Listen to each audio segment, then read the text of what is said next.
los hermanos tenham consciência do horário e compromisso de chegar a tempo, não? Buenos dias, gracia e paz, hermanos. É um privilégio para nós poder chegar à igreja para a escola dominical para estudar as Escrituras. Hoje vamos começar uma classe sobre eclesiologia reformada, fundamentos para a vida da igreja. E de maneira sencilla, este tema tem que ver com a doutrina da igreja e vamos tratar de explicar-lhes melhor nessa classe de hoje lo que é a doutrina da igreja e também o alcance de essa doutrina. Vamos orar. Padre Santo, graças por esta manhã. Graças porque o Senhor nos ha dado saúde, nos ha cuidado ao longo da semana e ha permitido que cheguemos aqui à igreja nesta manhã e, como sempre hacemos, reconhecemos delante do Senhor nossa necessidade de Ti. Nada podemos fazer sem Tu graça e pedimos a Deus que o Senhor nos dê a sabedoria necessária, a atenção necessária para compreender esta classe que vamos começar hoje. Pedimos a Deus que o Senhor bendiga a nossos irmãos que todavia estão em caminho. Assim oramos em nome de Jesus. Amém. Buenos dias.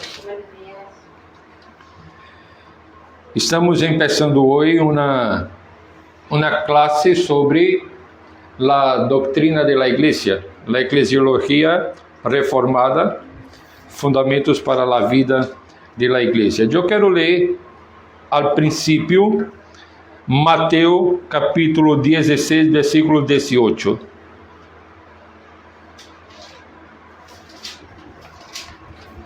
Apenas para começar com uma leitura bíblica e depois regressamos a este versículo e a outros textos das Escrituras.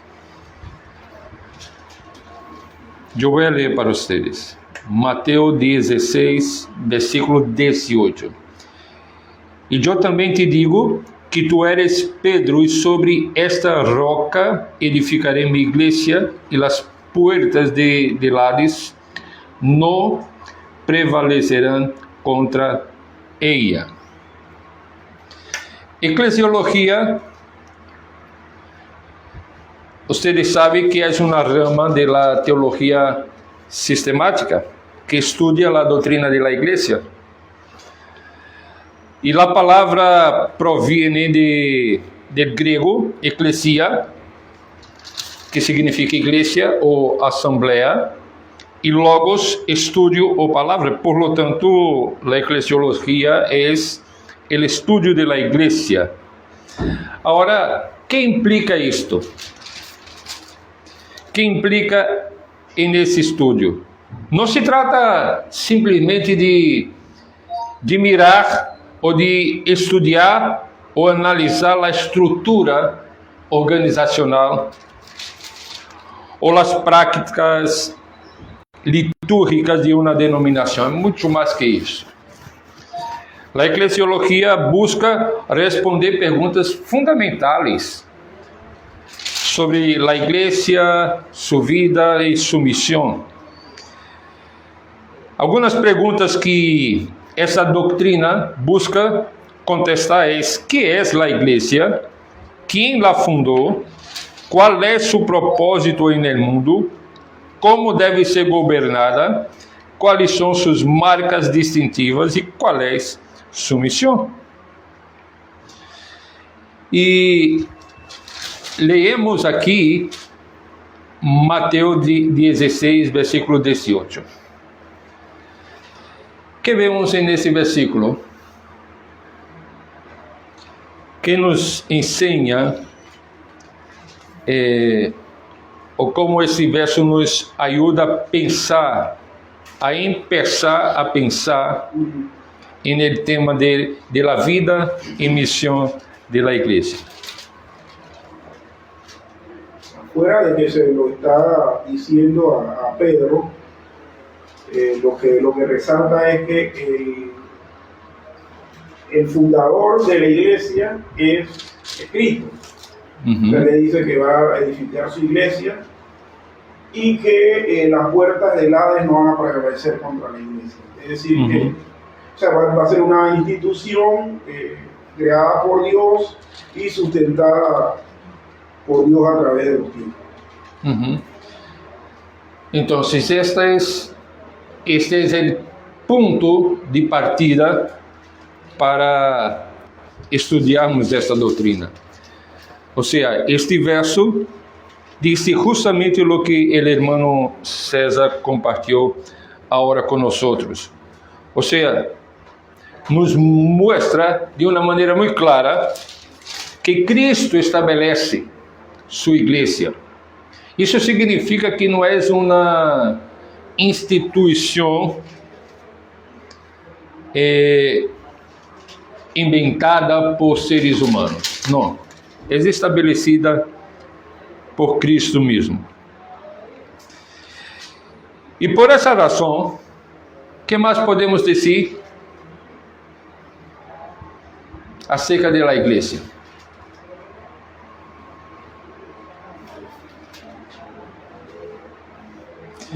E agora, não, agora de maneira general, basada nesse versículo, considerando que Cristo é que estabelece a igreja.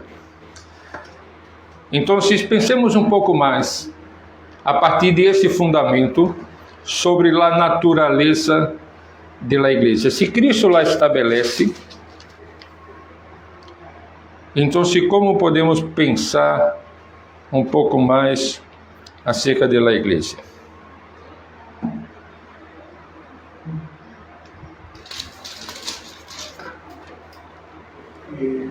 ¿Qué yo puedo pensar? Bueno, a mí me llama mucho la atención que Jesús le dice que él va a edificar su iglesia. Utiliza este adverbio, bueno, no sé si es un adverbio, me disculpan si no lo es. La palabra mí, que es un posesivo, ¿no? Indica que es de propiedad de él. Eso nos debe también llevar a entender de que la iglesia no es del componente humano que la integra. También eso es un vicio que he visto en todas las denominaciones cristianas, tanto el catolicismo como dentro del ámbito protestante también, que hay personas que se autoproclaman o se sienten dueñas de la iglesia. Y nosotros somos parte de la iglesia por misericordia de Dios, porque el Señor nos permitió por integrarla. Yo puedo concluir eso a partir de la lectura esta que estoy teniendo, ¿no? De cómo él se refiere a la iglesia. Buenos días. Como algo suyo. Sí. Bueno, César, quando consideramos Cristo como o fundamento da igreja, o que estabelece a igreja, o que ela fundou, digamos assim, a igreja, isso nos leva a pensar que, además de lo que disseste, que ele é o cabeça. Correcto. Y eso no indica que no deba haber jerarquía o administraciones, etc. ¿No? Eso no quita eso, sino el querer ser la cabeza. Sim. Então, de Mateus, podemos ir a Efésios, por exemplo, capítulo 1, versículo 22 e 23.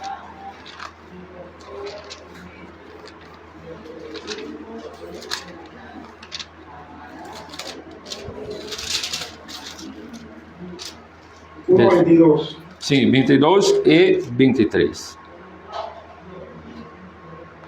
Y sometió todas las cosas bajo sus pies y lo dio por cabeza sobre todas las cosas a la iglesia, la cual es su cuerpo, la plenitud de aquel que todo lo llena en todo.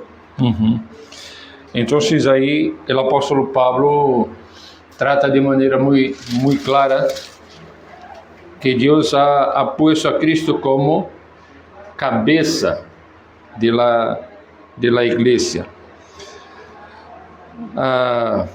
Portanto, quando estudamos em sério a doutrina da igreja, vemos que não podemos ver ou entender a natureza, a vida e a missão da igreja se não partimos desse fundamento, de que Cristo lá estabeleceu e de que Cristo é sua cabeça.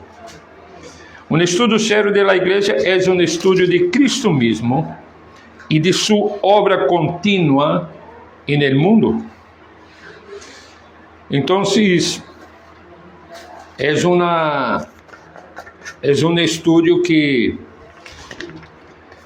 deve ajudar-nos a compreender não somente o governo da igreja, não somente práticas litúrgicas ou coisas assim, pero tendo a Cristo como fundamento, tendo a Cristo como el cabeça, el que estabelece a igreja, então vamos a estudar a natureza da igreja de uma maneira mais profunda.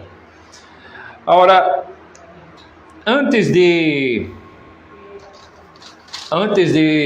avançar no sentido de mirar diretamente lo que a eclesiologia estudia, vale muito mirar a história, pouco da história, a perspectiva histórica, considerando a reforma protestante e seu impacto em la compreensão da igreja. Mira, aqui eu vou fazer como que um resumo de algumas partes importantes da história que nos ajudarão também a entender essa doutrina. Para entender a eclesiologia reformada, é essencial mirar a reforma protestante do século XVI. E há pastor presbiteriano que uma vez escreveu artículo e o título era uma pergunta: ¿existe uma eclesiologia reformada? E o artículo tinha muito que ensinar-nos e tendria um aporte muito grande para nossa classe de hoje. Pero o resumo que quero apresentar-lhes é que antes da reforma, a Igreja Católica Romana se veía como a si mesma como a única igreja verdadeira, com o Papa como vicário de Cristo e uma jerarquia sacerdotal que mediava entre Deus e os homens. E a autoridade da igreja e a tradição a menudo se colocavam por encima das escrituras. Pero os reformadores, e aí viene a história que muitos de nós já conhecemos, liderados por figuras como Martim Lutero, Juan Calvino, desafiaram essa compreensão da igreja. E o grito de estes reformadores foi sola escritura.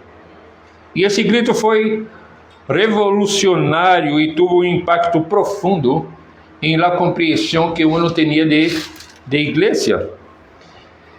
Calvino, por exemplo, em las instituições de la religião cristiana, argumentou vigorosamente que a autoridade da igreja não reside em la jerarquia humana ou em la tradição, sino unicamente em la palavra. E a igreja não cria la palavra cria la igreja. A igreja é coluna e baluarte de la verdade, como disse o apóstolo Pablo em 1 Timoteo capítulo 3, versículo 15. E a igreja é coluna e baluarte de la verdade porque sostiene e proclama a verdade de las escrituras, e não porque seja a fuente de la verdade. Pero los reformadores também redefiniram as marcas de la verdadeira igreja. Mientras que a Igreja Católica Romana enfatizava a associação apostólica e a unidade bajo el Papa, os reformadores, como por exemplo Calvino, como Lutero, disse por exemplo Berkoff, que estes reformadores volvieron a las escrituras para identificar as marcas essenciais. E eles, então, identificaram a predicação pura de la palavra de Deus, a correta administração de los sacramentos e a fiel prática de la disciplina eclesiástica. Essas marcas, como vamos a ver em las próximas classes, são fundamentais para a identidade de uma igreja de tradição reformadas. As confissões de fé, como Confissão Belga, a Confissão de Fé de Westminster, os cânones de Dort. O que esses documentos fizeram foi codificar essas novas compreensões eclesiológicas. E a Confissão de Fé, por exemplo, dedica capítulos inteiros à igreja, aos sacramentos, à disciplina, refletindo a importância central de estes temas para a tradição reformada. E estas confissões não só definiram a igreja, ou lo que a igreja creia, sino que também como devia viver e funcionar sempre bajo a autoridade suprema das Escrituras. Então, esse resumo da história pode ser hecho dessa forma, señalando, por exemplo, o grito sola escritura de los reformados como Martin Lutero, Juan Calvino, e também esta redefinição da igreja a partir dessas marcas. E creio que essas marcas han sido estudiadas, debatidas, ampliadas também em sua compreensão e também e no volume de livros, artículos que nos ajudam a compreender melhor cada uma de elas. Pastor, tengo una pregunta. Cuando, o sea, la teología eclesiológica reformada o de la reforma es, y creo que todos estamos claros con eso, ¿no? Es en contraposición a lo que la Iglesia Católica había venido desvirtuando, o sea, me refiero a la Iglesia Católica romana, o sea, lo que es la Iglesia latina, había venido desvirtuando a través de los tiempos, y que ya para la época de los reformadores, o sea, estaba totalmente desvirtuado. Pero, ¿qué podemos decir de esta teología eclesiológica de nosotros, los protestantes, los reformados, con respecto a la Iglesia Oriente? O sea, nunca Martín Lutero dio algo en contra, directamente, pues, en contra de de la Iglesia Oriente porque realmente su asunto fue contra el catolicismo romano. Pero ¿qué hay en cuanto a eso? O sea, ¿qué diferencia hay o cómo más o menos es la relación esa? Mira, yo no he leído ni estudiado ese tema, pero creo que la perspectiva reformada, como la entendemos y como ha sido construida a lo largo de los años, es la lente con la cual miramos también la iglesia en el Oriente. Pero eso es la manera como yo la comprendo, aunque no tenga estudiado, y aunque tampoco lo que he leído, de hecho no hay una afirmación directa de esses teólogos que conocemos con respecto a la iglesia en el Oriente. Pero, ¿cómo? Los reformados intentaron unirse con los de Oriente una vez, Tuvieron conversaciones. pero fueron rechazados. Sí. Yo digo que sin querer responderle a Sí, no. un comentario, Sí.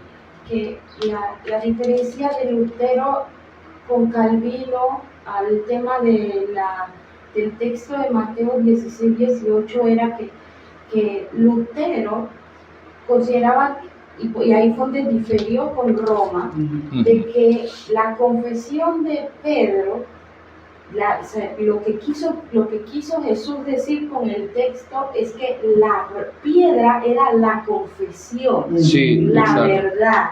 O sea, no cuestionando lo que seguía diciendo el versículo. Por eso Lutero seguía creyendo en la jerarquía que llevaba a Roma. Lo legítimo, Exacto, porque él lo que cuestionó fue eso. Él dijo, no, Jesús no quiso decir que Pedro era la roca. Jesús dijo que la confesión de Pedro es la roca.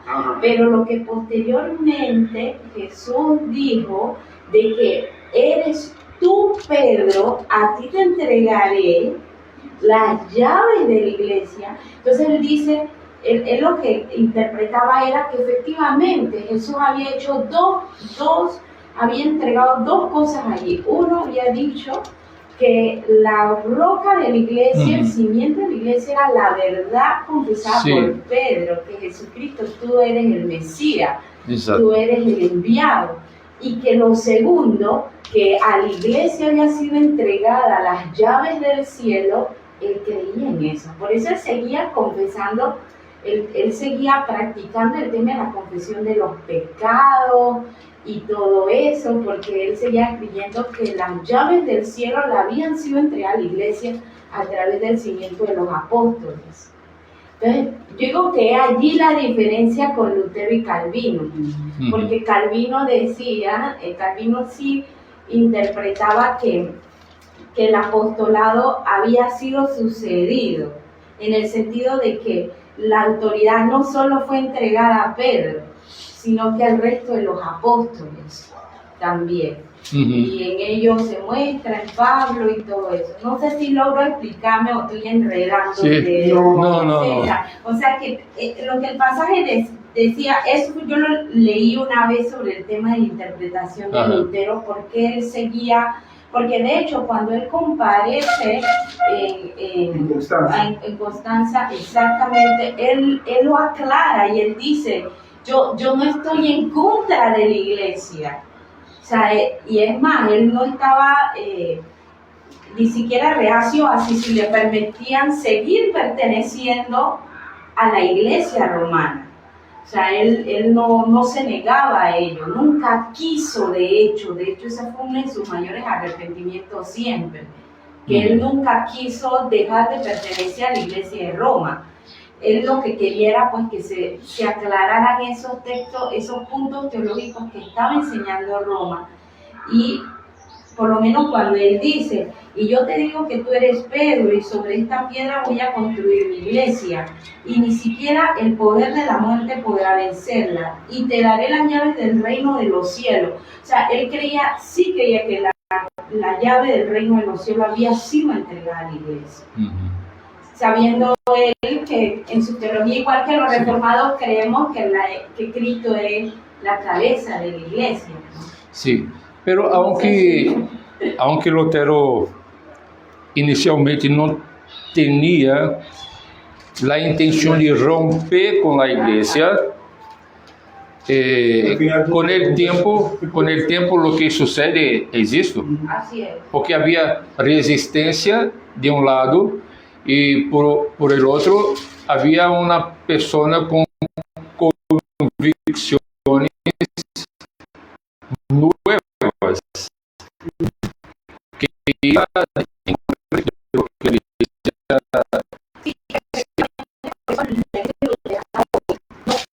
No sirve. Porque podemos decir así, lo que la confesión de fe es verdad. La verdad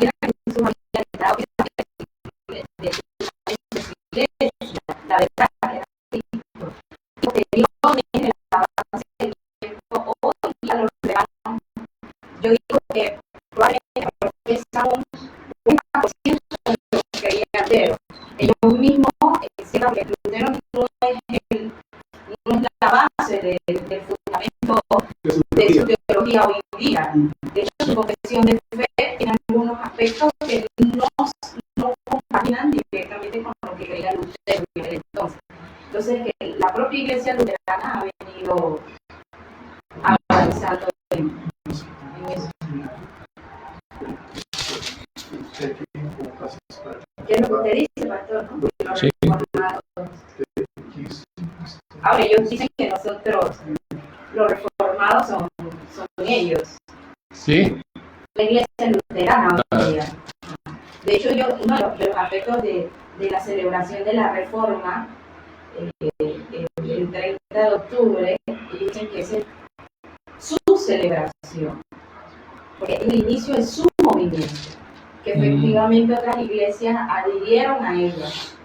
Pero es un tema como todo, ¿no? Por eso digo que hasta el tema del calendario litúrgico, hay gente que no lo quiere celebrar, pero hay gente que celebra el día, sí. que no cree en el calendario litúrgico, ni celebra el calendario litúrgico, pero el día de la Reforma sí lo celebra. Uhum. O sea, entonces, son todo este tipo de cosas que son diferencias que no nos deben desunir. Exato, exato. Pastor, y esto lo digo, y disculpe que me interrumpa, no, esto lo digo porque en una ocasión aquí nosotros tuvimos que participar en una clase que dictó un pastor presbiteriano de Chile.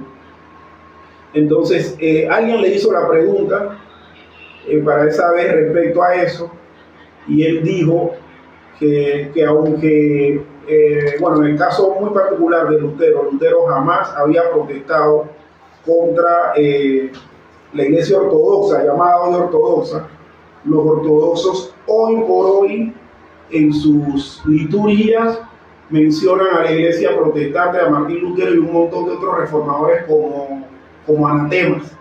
O sea, y es un asunto que dicen públicamente durante Martín Lutero, anatema, dice, fulanito está el anatema, la iglesia está el anatema, o sea, todo el mundo es anatema. Entonces, por eso hice la pregunta al inicio, ¿no? ¿Cómo es entonces, viendo que no fue la protesta directamente hacia ellos, sino hacia Roma, cuáles serían entonces las diferencias? Pero no, yo creo que con la clase, el desarrollo de la clase, sí, esas preguntas se van yendo, respondiendo. Sí, y Jonathan.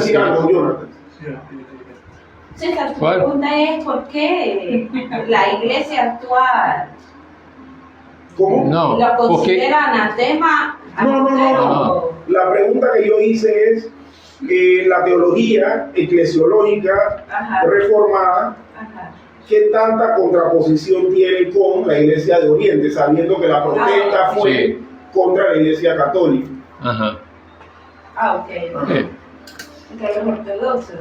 Que serían los rusos y los griegos. Los rusos, los griegos, sí. Claro, bien. Sí. Vamos procurar contestar a lo largo de las clases, César. Yo voy a leer un poco sobre este tema. Mira, Ana mencionou o tema de calendário litúrgico, que alguns seguem, celebram e outros não. A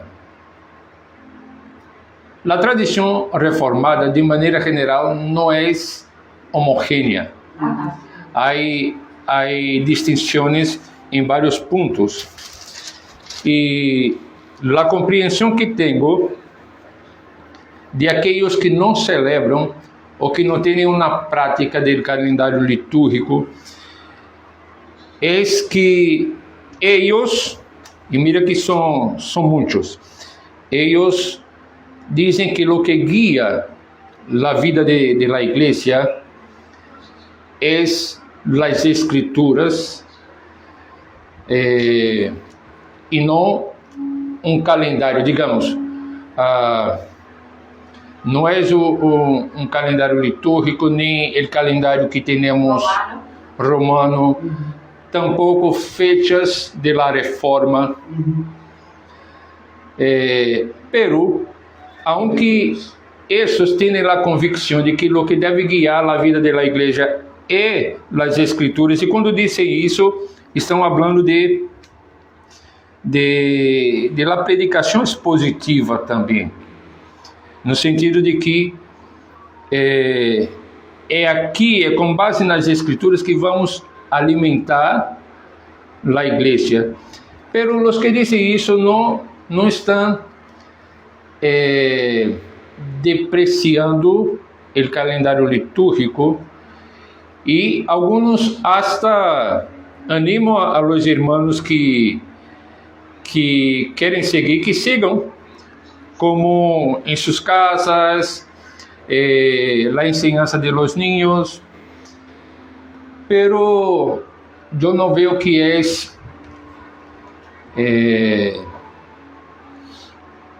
que os que nos seguem não valoram.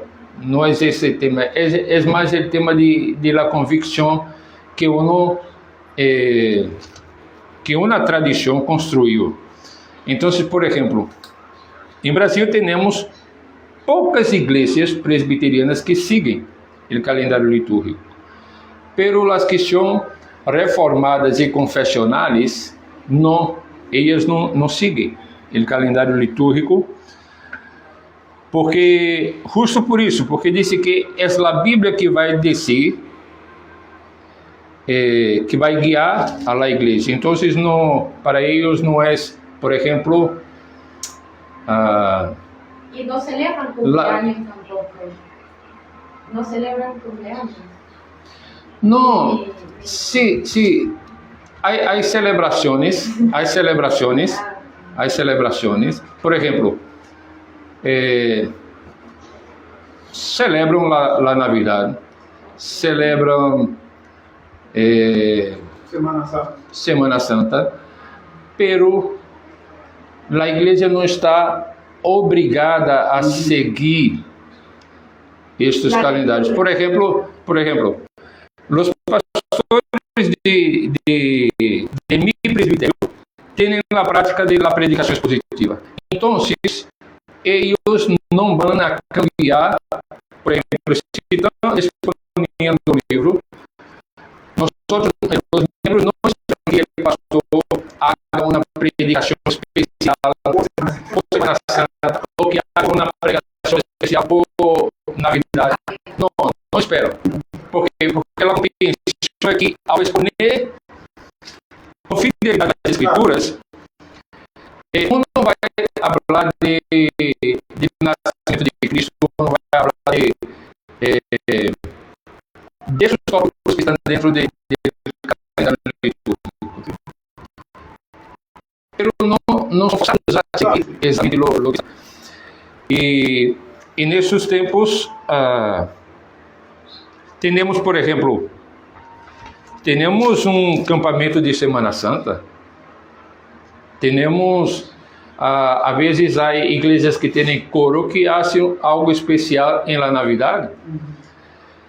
Pero nós entendemos também que celebrações como a Reforma Protestante, como cumpleaños de las personas, no son celebraciones litúrgicas. A veces podemos hablar en la escuela dominical sobre el tema de la reforma. A veces después, en la dinámica de la iglesia, una vez al mes... ¿Y a qué se debe? ¿Cómo? Por los misioneros que llegaron. Por lo menos México es de tradición. La iglesia reformada sigue el calendario. Pero mi curiosidad es, ¿a qué se debe? ¿Por la influencia misionera que llegó a Brasil? Sí, talvez por la influencia misionera. Ahora, ¿cómo? Puritanos. Sí, los puritanos. Sí, que es más de traza puritana. Sí. Y estas celebraciones, por ejemplo, una vez al mes celebramos los cumpleaños. Pero no es una celebración litúrgica. Es una celebración que se hace fuera del momento del culto. La reforma protestante. Las iglesias de mi presbiterio no van en un domingo, en un momento de liturgia, predicar sobre la reforma protestante. No van a hacer eso. Van a predicar las escrituras. Claro. Y si quieren celebrar la reforma protestante, hagan eso durante la semana, hagan eso durante el sábado. Pero lo que quiero decir es que no es que un grupo está enojado con otro grupo, no. El tema es convicción. Okay. Hay un grupo que están convictos de que quieren seguir el calendario litúrgico porque... eso lo determina el pastor, porque en las iglesias el pastor es el que establece el calendario de las actividades, así que no importa lo que crea el resto, es lo que cree el pastor. Sí, la convicción del pastor. Sí, entonces, lo que tiene la convicción de que debe seguir, lo sigue, y otros que no tienen la convicción no siguen por sus convicciones igual. Pastor, ¿sabe que una vez a nosotros acá, cuando estábamos en esto de ver con quién nos uníamos, etcétera, ¿no? Que estábamos buscando ese amparo, uno de los primeros contactos fue precisamente con la Iglesia Presbiteriana en Chile. Pero yo no sabía, honestamente, ni entendía a cabalidad lo que era tener esa influencia puritana, que de hecho la Iglesia Reformada de Chile sí la tiene. Y me acuerdo que en eso armaron un grupo, estaba el pastor, que era como que fungía como eso, como pastor.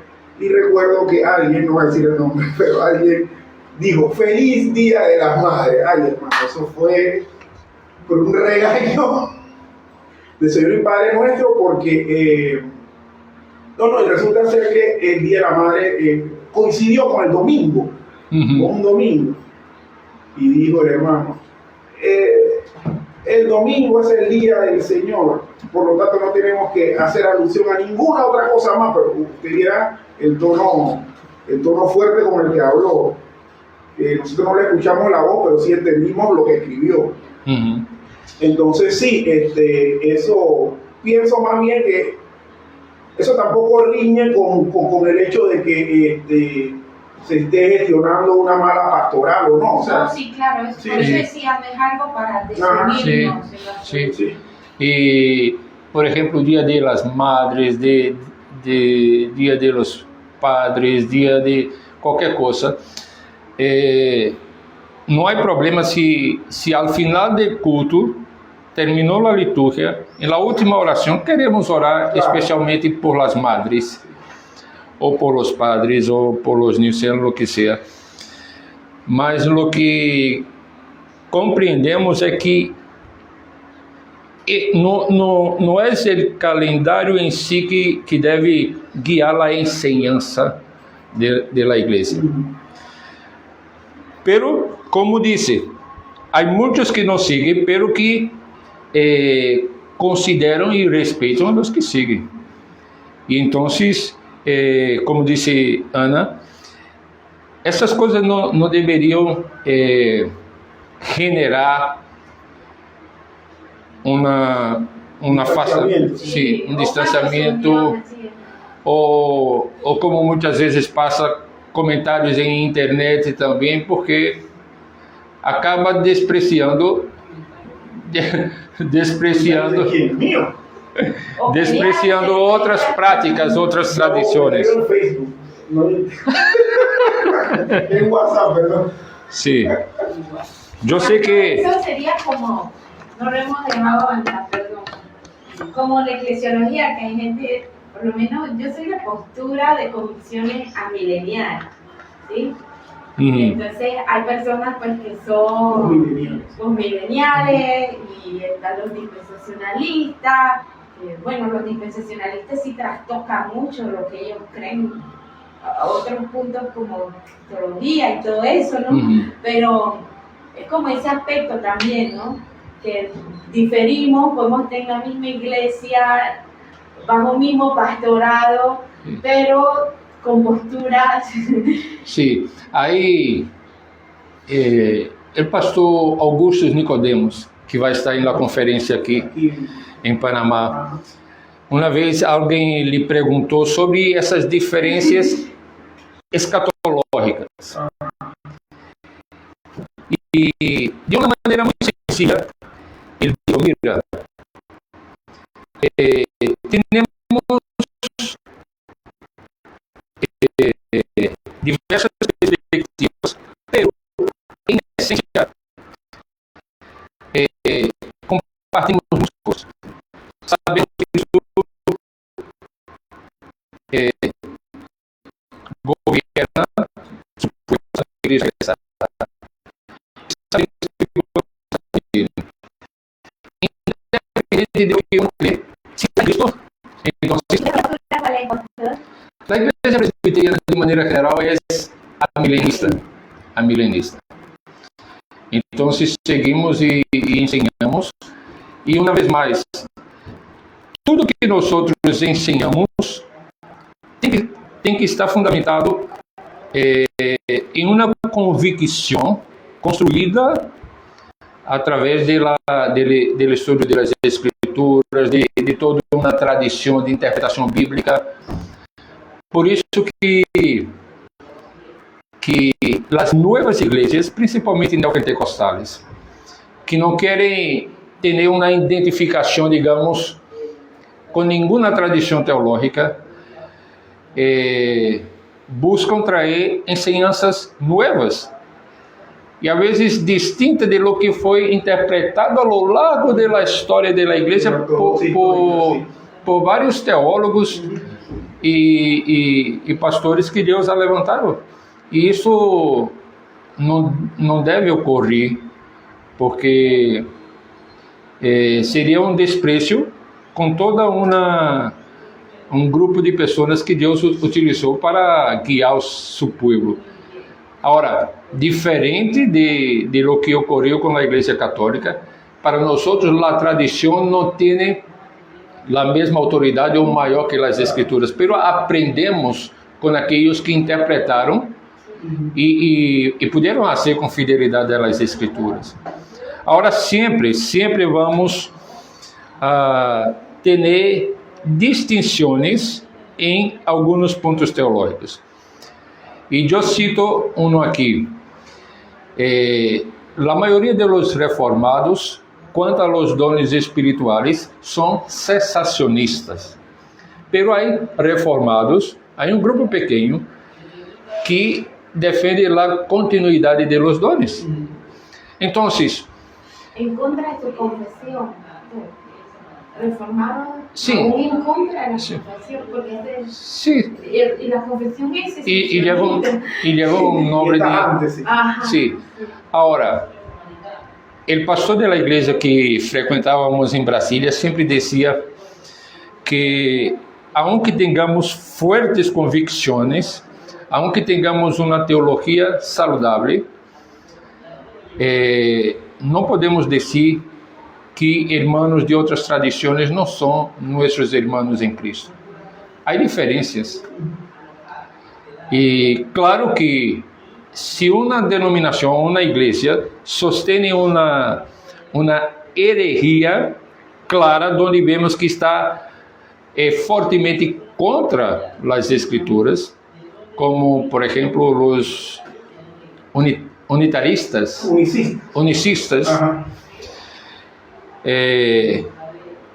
que aí claramente es una herejía, no cree en la Trinidad. Entonces, pero Asamblea de Dios, que son pentecostales clásicos, son nuestros hermanos, aunque piensen e interpretem a Bíblia diferente. Los bautistas, metodistas, e entre nós mesmos temos nossas diferenças, e isto, em la maneira que eu entendo, isto refleja nossas limitações. Não somos capazes de entender toda a Escritura de la misma maneira. Pastor, aunque yo soy de los que ¿Bautista general o de manera ideal, yo quisiera, es ideal, ese es el ideal mío de César, pero mi gran deseo es ser parte de una organización que sea monolítica, lo más monolítica posible en cuanto a pensamiento e interpretaciones y demás. ¿Por qué? Porque yo vengo de una denominación que parecía por fuera ser monolítica, pero cuando usted se adentraba o convivía por cierto tiempo, se daba cuenta que no, que era muy divergente en lo que se enseñaba, porque cada pastor tenía una postura totalmente diferente. Pastor, y con los bautistas, por lo menos los bautistas generales, evidentemente ellos no son ni siquiera pactuales, ¿no? O sea, ellos, Sí, son dispensacionalistas. Exactamente, entonces además de eso son arminianos, entonces ni siquiera creen pues, de la salvación por gracia y todo esto. Entonces, con ellos sí hay diferencias doctrinales bastante... Sí. Ajá, pero los bautistas calvinistas, a mí lo que me llama la atención de ellos, porque yo no le llamo, a los que le dicen en Panamá bautistas reformados, en eso no existe, el término bautista no va con el término reformado. Entonces exactamente, son antonios. Yo le digo a ellos bautistas calvinistas, que leen a Calvino, que tienen bastante influencia, ¿verdad? Pero aún ellos, hoy día, estos bautistas calvinistas no son pactuales.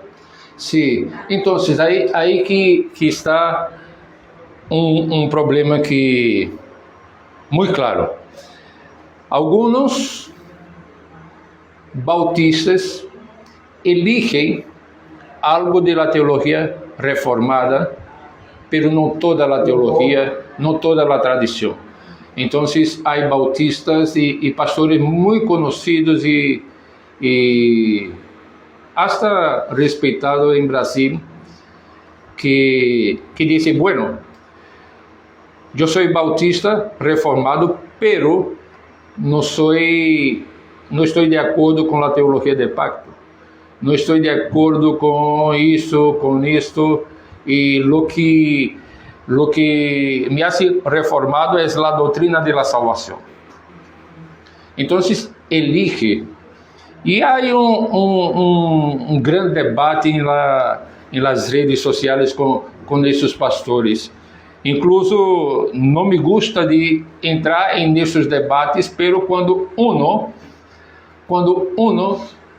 habló de la teología del pacto como uma herejía, eu não me quedei callado e foi dizer-lhe que a mim me estranhava que esse pastor especificamente estuviera hablando dessa forma de la teologia del pacto, porque me parecia um pastor que conhecera, que fora respeitoso com outras tradições, e eu lhe disse que não estava de acordo por isso, sei lá, minha maneira de compreender. E depois uma pessoa disse, Pastor Paulo, o pastor fulano estava como que de broma, estava como que em tom de ironia, pero não é isso que ele pensa. Yo le dije, pero de la manera que dice, con las letras que utilizó, con las palabras, no parece ironía. No dejó nada a la duda. Sí. Ahora, claro que la manera como falou, algunos interpretaron como si fuera irónico, pero ahí que está el problema. Para mí, si yo soy un pastor, yo no tengo el derecho de, en una red social, denegrir o depreciar la doctrina de otro, aunque yo no concorde. Lo que creo que uno que le gusta hablar en las redes sociales es alertar el pueblo cuando estamos delante de una herejía. Aí sim, como pastor, eu posso falar. Por exemplo, todo esse debate social e político sobre ideologia de gênero, os pastores podem posicionar-se sobre isso claramente e sem ser ofensivo muitas vezes a pessoa que está afirmando alguma coisa, pero pode posicionar-se.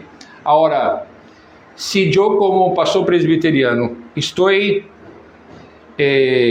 desacordo com qualquer outra perspectiva teológica que não é uma clara herejia, é uma convicção da pessoa que está aí, eu não vejo que necessito ir allá e dizer, não, isso é uma herejia.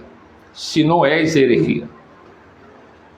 Então, pero en la internet vemos muitas coisas que não vale a pena tomar tempo e digamos, pelear por uma coisa que é convicção de uno.